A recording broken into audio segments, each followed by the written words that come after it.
Hi, welcome to another episode of Hot Takes.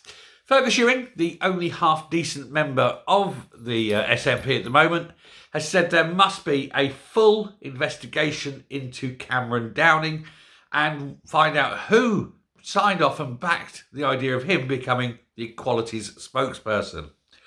This Cameron Downing, of course, is the young idiot man that and predator and pede that attacked many people, young people, threatened them, blackmailed them, threatened women, threatened to beat the F out of TERFs. He's a rather inadequate, strange little man, and he's currently doing many years prison for his crimes. Not enough, it seems. But, despite all these things that they knew about, because he was posting this stuff, they knew what he was like. They gave him this key position within the SNP, and Fergus wants to know why.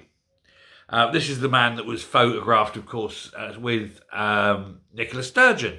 And everyone's all smiles and smiles. Oh, yes. But this is the man who wanted to actively hit and harm and damage and beat women.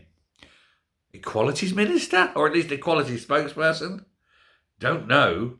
All those red flags, it was like a bullfight, wasn't it? And yet he was given these roles. He was given this responsibility. They knew. How come? How come they did this? Now, he's saying that these things must be brought into the open. They must not be swept under the carpet. They must have this period of truth and reconciliation, and that nobody should be getting away with it, he says. And the worst thing the party can do is ignore it, because it could be that others are like this and others are doing it, and it just hasn't emerged yet. And I think he's probably right. The P in SNP stands for predators, peds and pervs, after all. Party's absolutely filled with them. This is a man described by J.K. Rowling as an absolute, clear and present danger to women, a man who should never have been in any kind of political position, and yet there he is.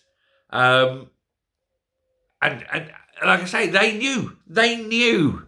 And Fergus wants to know who knew, how soon, and why nothing was done. And this is why I happen to like Fergus. I think he's one of the very few decent SNP members, and certainly one of the very few decent politicians generally. So, he's right. He won't get it, of course. The SNP will refuse this, because the last thing they want is to open that cupboard and expose the party to the sunlight of public opinion, because who knows what other skeletons they have in all their multifarious closets. Hey-ho. Anyway, thanks very much. Take care. Goodbye.